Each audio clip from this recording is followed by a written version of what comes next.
I think you're really going to enjoy the interview that I did with Heather Kerr, with the theme being having the courage to be ourselves as professionals. Heather is a lawyer, a former partner of a global accounting firm, and currently a full-time artist and coach. And she shares stories about how her true success always came from those moments when she had the courage to be herself, even if it meant being the only person to put up her hand in the room and say, I don't understand. And she encourages all of us to have the courage to be ourselves each day. So I'm sure you're going to enjoy this interview. Okay, so welcome, Heather. So Heather is a good friend, but Heather is also the owner of Grace Canvas, which is her coaching practice where she specializes in creative expansion. So it's been a very interesting career path to get there, and that's what we're going to be talking about today. So you self-describe yourself as being a little bit wild when you were young, and then as I understand it, when you were in your 20s, all of a sudden you decided that you needed to follow the rules to become successful, which you did in terms of starting out as an economist. Then you got your law degree, became a lawyer, joined a prestigious law firm, then decided to change law firms to another prestigious law firm, which I'm not a lawyer, but I understand that moving around from law firm to law firm is not a typical thing to do. It certainly wasn't when I did it. Well, then you left law firms altogether and became a tax lawyer at a global accounting firm. Mm-hmm. So again, you seem to kind of follow the beat of your own drummer and do whatever you find interesting. And then once you were at that particular firm, again, made partner. So in all of the kind of traditional ways that we judge success, I think you ticked like every single success box that there is. And then still, it was like, okay, I think that there's more. And in the last several years, what you've done is you've become a full-time artist, as well as a retreat owner. And as I mentioned at the top of this discussion, you have your own coaching practice where you focus on creative expansion. And I know that Heather is a great coach because Heather's also my coach. So I'm really excited to have you here today. Well, thank you. That was quite a whirlwind. Well, yes, I want to give a little bit of background and then the theme for today, which I think follows along and the reason why I kind of shared all of that background was really, it's about having the courage to be yourself. Because in some of the stories that I'm hoping you're going to share with us today, you really do demonstrate the fact that although you did follow the rules and that did get you a certain level of success, your breakout success really always happened when you were following you had the courage to follow what it is that you wanted to do and to authentically be who you are, even if it didn't really fit within the mold at the time. So I have to get you to start off by sharing one of my favorite stories that you shared before, which is about when you were a junior lawyer supporting a more senior partner, I think it was, and you're representing a client with the government in a tax case and being stumped by a case that they threw up. So anyways, but I'm not going to tell the story. It's your story. So I want you to share that story with us. Yeah, I think when we were talking about this the other day, a lot of my courage comes from not being a good liar. And because I'm not a good liar, I have to show up and just be myself because people will find me out anyway. And so the case that you're talking about is I was with a law firm and we were a preeminent tax law firm and we were representing a client in a fight with the Canada Revenue Agency about an issue. And at that time, it was like before the Googles and internet and all that stuff. And I know I'm dating myself, but that's what it was. And to do legal research was really hard and you had to do it by hand. And this was an international tax case. So we flew to Ottawa, we were representing our client, and I was the junior lawyer, which meant that I had to research all the cases. And in the middle of the discussion, suddenly the government started talking about this case that I'd never heard of. And it had been my job to do all the research. So the way the traditional rules were is the senior partner would do all the talking and the younger partner would be just quiet and they'll have done a perfect preparation job.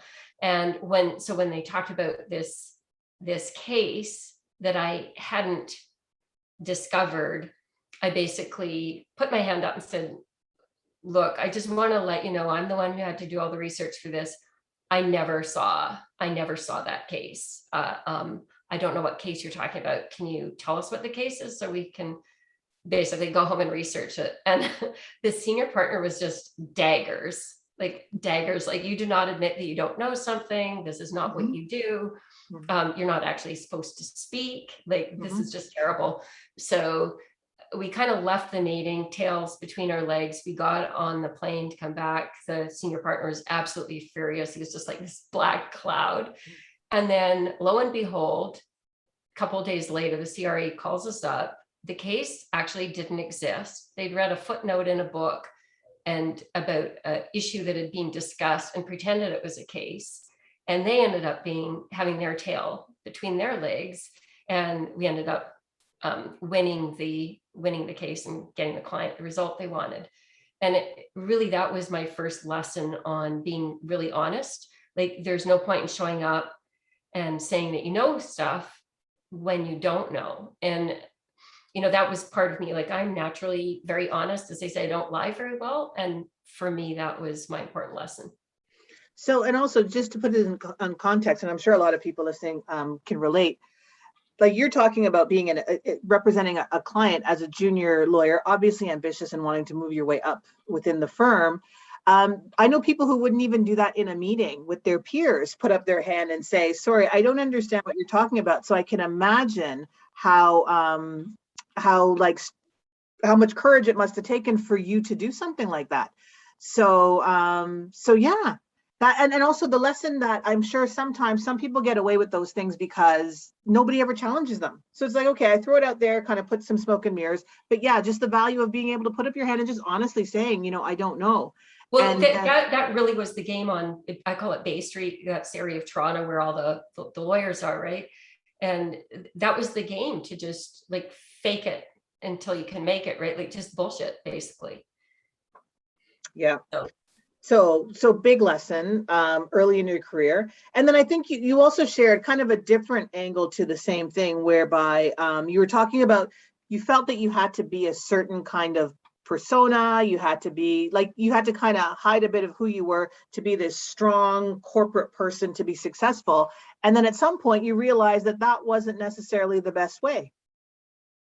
Yeah. So you're talking about my dressing? Yes. The whole dressing stuff. Yeah. So, I guess when I began my legal career was 1990, and, there was still a lot of sexism out there. And one thing that clearly was not okay to do is to kind of dress in a feminine way. So we all kind of wore like female equivalent of male suits, and that was what was considered to be appropriate. And, a decade or two in, I basically decided, wait a minute, I'm not doing this anymore. I'm refusing to show up looking like a man. And it's not true that I get to choose between being feminine or powerful. I can be feminine. I can be as feminine as I want and also super powerful. So I went out and bought a bunch of Italian suits and dresses and 5-inch heels, and towered over the men in the boardroom and took up space. And I think I looked really feminine and a lot prettier and felt way better. Like, it felt just like it was more me. Mm-hmm. And people could just feel the power oozing out of me. And I created kind of a very powerful presence. And it was after that I was promoted in a leadership position, and I had big files and all that kind of stuff. And so again, it was just kind of thwarting what the conventional rules are and figuring out my way to be me. Right. And I think, because of course it wasn't specifically the suits that did it or the 5-inch heels, but it was the fact that those were the way that you were able to then really exhibit who you truly are. And yeah, I wasn't constrained. I wasn't constrained. I wasn't trying to fit myself into this mold of what a female person looks like at work. And I also wasn't agreeing with the dichotomy between powerful or feminine. Mm-hmm. Right. Yeah. You just decided you didn't have to choose. Yeah. Yeah. So again, and I don't think you had a lot of models at the time within your firm, at least, who were doing that. I literally, and I was at an accounting firm, okay, which isn't necessarily the best dressed place in the world. So I said, nothing against accountants, though. I'm sure. No, of course not. So I think for a while I was the best dressed woman around. And then a lot of people started to follow me, and pretty soon, like, people were wearing what they want. And really So, channeling their personalities and who they yeah, really are as well. yeah, yeah. So nice, nice. And then also, what I also found fascinating is that when you transition into, you started taking, I think when you took up art, when you started painting, you hadn't painted for decades, right? Yeah, I hadn't painted since I was 11 years old. I don't know if I'd ever really painted. Like, I think I painted 3 times in my life. Right. And then I remember you told me the story about being in art class, like now, a few years Yeah. ago. And, because really wanting to learn that your craft and so forth and get better. And then some of the instructions that you were getting just weren't working for you about the rules again, back to the rules of Yeah. what you could do and what you couldn't do. So you want to talk a little bit about that as well? Yeah. So I hadn't thought of myself as artistic. I had these visions of becoming a painter when I was 54. And I actually left my job to do it. And I took my first art class. And the first few weeks were okay, because it was just like, well, here's the difference between acrylic and oil paint. And here's how you stretch a canvas. And here's how you mix color, like kind of basics any artist needs to know. But as soon as they got into the creativity, all of a sudden it became this rule-based thing. Whereas, here's what's okay. Like, women shouldn't use a lot of texture, because women who use a lot of texture can't sell their paintings. It's okay for men to do that. It's like, just, you wouldn't believe the rules that we were hearing. And, the art teacher was walking around saying what's pretty and what's not, and what's meaningful art and what doesn't count and all that kind of stuff. And I thought, I'm not doing that. I Mhm. was like a tax lawyer for years. I want to do my own thing. I want to create art my way. And I don't actually want to be tainted by learning about what other people do. So I quit the art class, and I decided I was going to teach myself how to do it. And I've never regretted that. In fact, I've actually coached a couple artists who are far more trained than I am. And I'm having to coach them how to release their education, because their education amounts to a bunch of rules about how people think things should be done. And I believe that we're all just naturally gifted artists and creators in Mhm. our own way. If we follow we follow our own gifts, we follow our own intuition and inclinations, then we can create magic. Yes, very true. And it's so interesting the way that, because you hear about terms like authentic, um, innovation, things like that, and it's so much about what you're talking about. How you get there is really trying to channel what's different. So following rules about how things have been done forever is not how you get new, creative, innovative, inspiring work. It's how you just kind of copy what's already been there.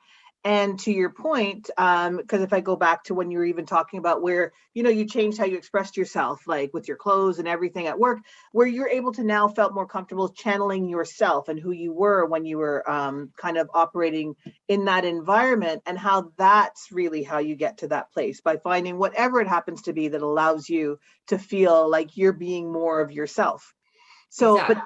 but that's so scary though, right? Because not following the rules means that you're kind of off on your own path, which is the scary part about it. Yeah, like I think I describe myself as a scared girl who does courageous things. Like, I don't think any of us feel like super brave all of the time, but when I look at the pros and cons of being courageous or not, I find it a lot more scary not to be courageous, because it means I'm just not the kind of person who's willing to be trapped in an existence that doesn't feel really good. Like, I'm absolutely devoted to making the most of every second of life that I can. And um, yeah, sometimes it requires some courage, but it's a lot less scary than being trapped. But also, and again, you didn't say this, but I picked it up from what you were saying. It sounded like you were enjoying your role a lot more as well when you were showing up every day as yourself and channeling Heather, as opposed Yeah. to who you thought Heather needed to be successful in the corporate world. Yeah, I think we all feel terrible when we're trying to mold ourselves into something that we're not. Um, and the reason we feel terrible is, like, I think we're all born with just deep wisdom, natural gifts, natural knowing, and natural yearnings, that if we follow those things, that's what creates magic in our lives. And so rules are just a bunch of other people have voted about Mhm. what the right things are to do. and there's no reason it necessarily works for us. So I'm not, out promoting breaking the law, but apart from that, I am a big believer in breaking as many rules as possible whenever you want to. Yes. Agreed. I agree wholeheartedly. And in terms of your practice, because I think when you talk about creative expansion, that's really what you help your clients to do, isn't it? Isn't it about finding their own voice and finding their courage to be themselves in the world as well, their world?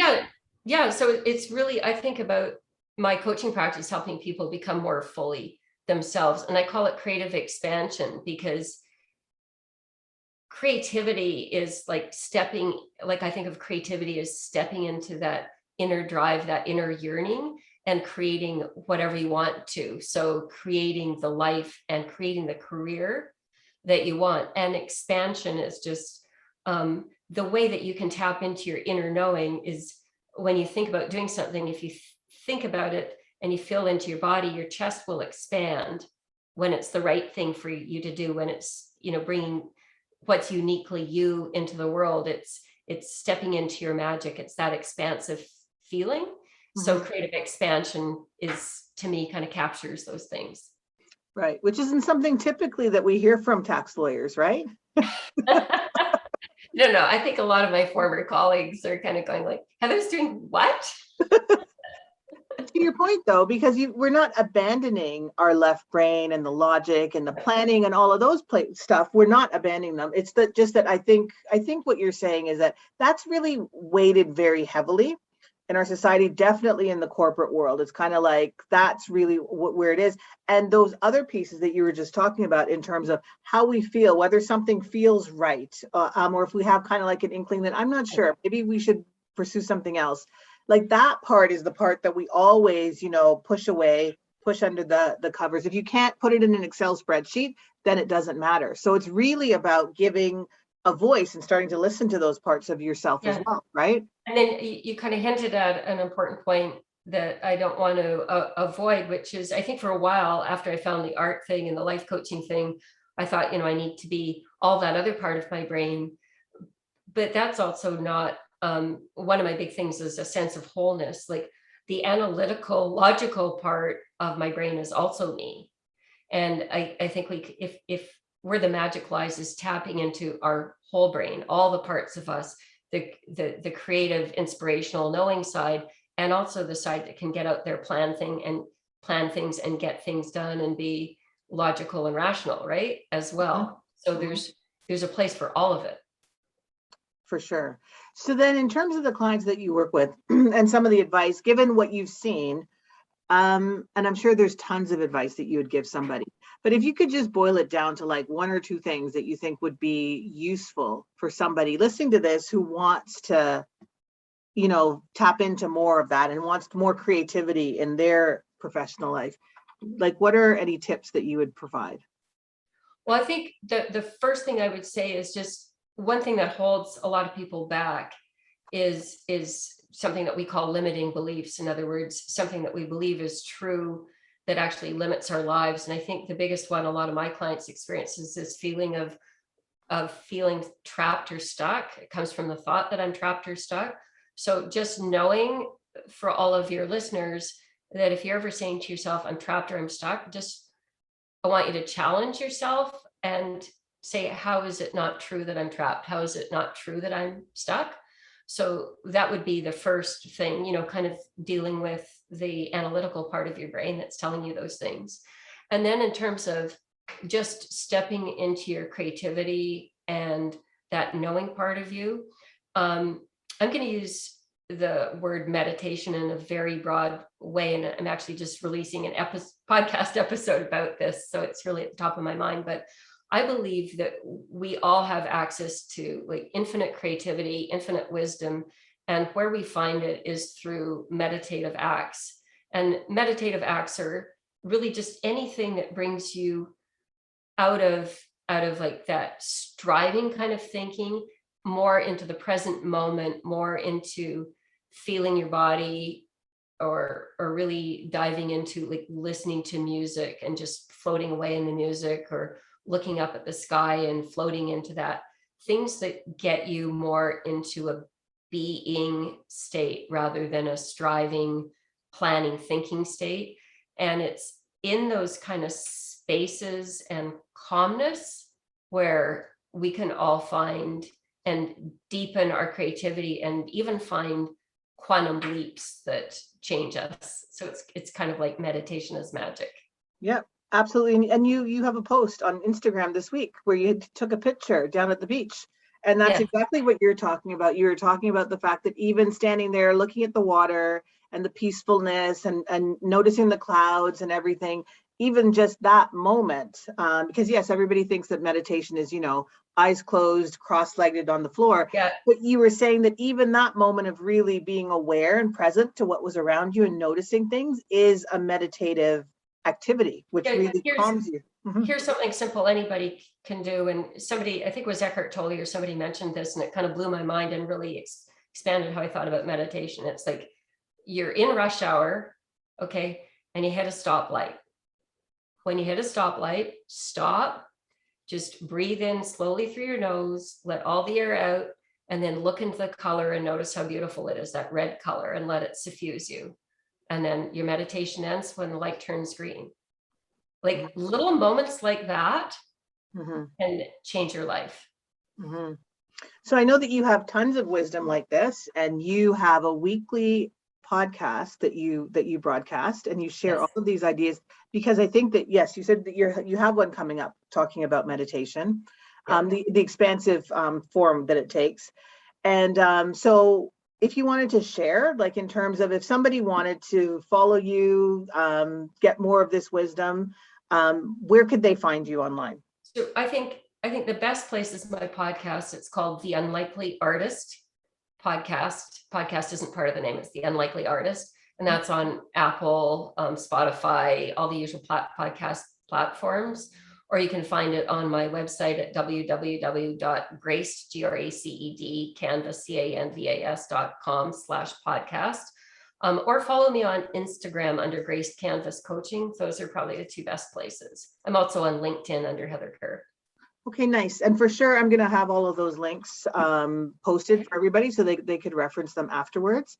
So thank you so much for joining us today, Heather. As usual, all kinds of great ideas and inspiration in terms of somebody who really does understand the two worlds and really can show kind of what's possible when we do follow our march to the beat of our own drum and be authentically who we are in the world. So thank you so much.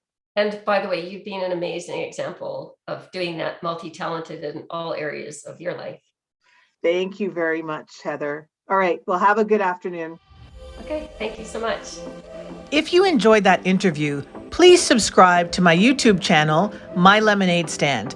You can also stream it off of your favorite podcast streaming platform. Looking forward to seeing you next time.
If you enjoyed that interview, please subscribe to my YouTube channel, My Lemonade Stand. You can also stream it off of your favorite podcast streaming platform.